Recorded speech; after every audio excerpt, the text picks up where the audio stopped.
Hello, everyone. Welcome to UnPontificated. My name is Voyo, and this week we have the premiers coming to meet Mark Carney with their list of wants, their big projects.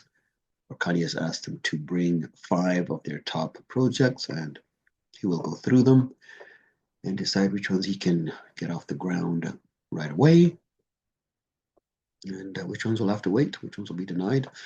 We'll see. It'll be very interesting to see what comes out of these meetings. Mark Carney likes meeting. He likes meetings, but so far I haven't really seen anything getting done. If you go to his Facebook page, let me see here. Facebook page, Mark Carney likes to talk about meetings he's had. Like the last one, he had Premier Daniel Smith and I had a constructive meeting today, discussing what matters most, building one united Canadian economy. Sure, that's good. Canada's new economy is ready to fast-track major projects across the country that'll make Canada an energy superpower. My throat seems kind of funny. Okay. Let's see. This week, I met with leaders of Canada's national Indigenous organizations. We're working in partnership with First Nations, Inuit, and Métis to build this country, get big projects off the ground faster, protect rights, and build stronger and healthier communities. Cool. And yeah, he even met with Mayor Chow, Toronto's mayor. We're getting ready to work to build up the housing supply, build costs down, keep our communities safe. Okay, good.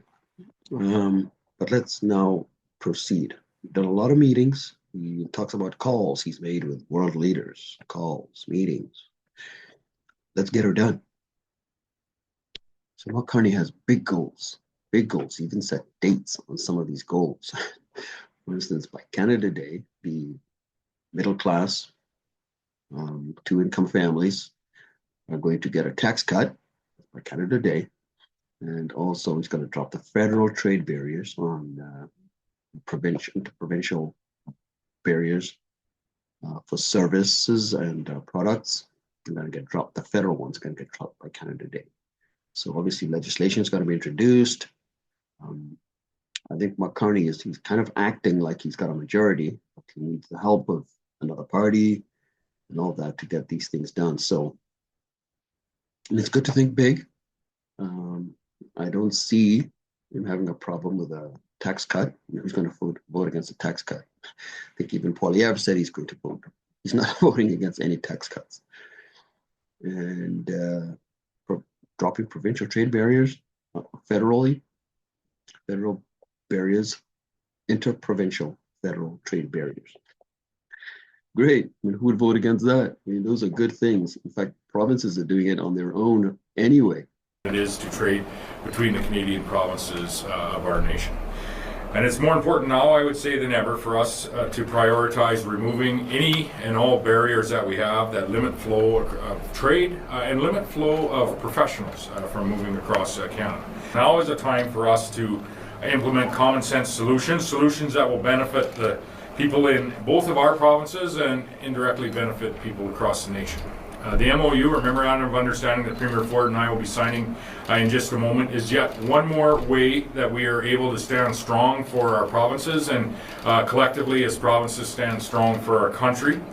So proud that Ontario is the first province in Canada to remove all exceptions under the Canadian Free Trade Agreement without any conditions attached. We're working with premiers, just like Premier Moe, and all other premiers, no matter what political stripe they come from. And I always say, when it comes to political stripes, I don't give two hoots what color party you're coming from. There's one party, and that's the Canadian Party right now, that we're going to focus on making sure that we defend the hostile economic attacks from President Trump. Earlier today, I signed an agreement with Premier Rob Lance from Prince Edward Island, and I'm thrilled to be joined by my friend again, Premier Moe, to now sign an agreement with Saskatchewan, and I look forward to signing agreements with other premiers, hopefully by the end of the day or the end of our meeting on Monday. So premiers are at it anyway. Definitely, but this is really good to see. This whole idea of provincial barriers is really, it's been a bad move. You know, too many premiers have been caring too much about their turf. It's like turf wars, and without realizing that you drop these barriers, it'll benefit everyone, the stronger provinces and the weaker provinces. So, yeah, I'm glad if there's one thing that this Trump presidency has done is allowed Canada to open its eyes to see that we need to diversify our trade even more than we have, stop relying so much on the US and increase our reliance on other places, locally, nationally, and there are other markets out there who have consumers who need our products. So let's go get them. So one thing that Doug Ford was just saying there, he was talking about Trump in the South, in the States and what he's done. And I heard Nick Nanos talk about the Canadian public now is Trump is becoming less of a threat. Actually, let's hear what he has to say. Mr. Carney wants to surf on the crisis. The current relationship with the United States is the crisis that he wants to surf on and bring about transformative changes to Canada. But will this crisis, the kind of momentum that has provided to the Prime Minister, will it last? That remains to be seen.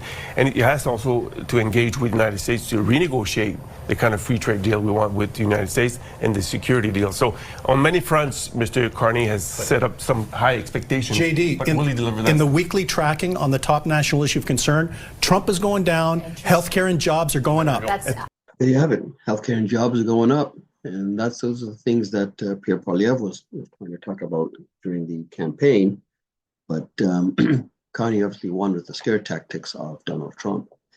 So anyway, Trump is continuing with his tariffs, which interestingly enough, Congress has the power to, is supposed to have the power to impose tariffs or vote on tariffs. But I guess since Trump has the House and the Senate, it doesn't matter. I don't know. I know there are some Republican House representatives who don't like tariffs, but if we're supposed to vote on tariffs, then why aren't they voting and just letting Trump willy-nilly, impose tariffs, which seems to go against their constitution? Well, anyway, that's the US. We're just worried about Canada. So it is good to see, interesting to see what this meeting with the premiers is going to come out with. That's what I'm looking to hear about. And also looking to see which projects will get the green light. Is it going to be a lot of some pipeline projects? Because really, drill, baby, drill, if we're going to be an energy superpower. I know Carney's not just talking about oil and gas, which I think are the big ones we should be focusing on, but he's also talking about green energy, solar, wind. I don't know how that's going to work, but he also become an energy superpower there as well. So watch for that to see what kind of how he finagles his way into that kind of thing, because as we all know, he and his wife are big environmentalists, and they really feel that fossil fuels should stay in the ground. So we'll see what he says. He had that meeting with Danielle Smith. Of course, Danielle Smith is about getting the Alberta energy moving. And for her, it's gas, it's oil and gas. And so we'll see. So yeah, that's kind of what's happening this week, guys. So be interesting to see. And let me know what you guys think. What are you guys looking forward to this week? Looking forward to see what Carney is going to get going. Do you believe that by July 1st we'll have the tax cut for the middle class? And do you believe the federal barriers into provincial trade will drop? We'll see. It's July 1st. It's giving us a date. Let me know in the comments. Like and subscribe. Man, can't talk today. So weird. See you guys next time.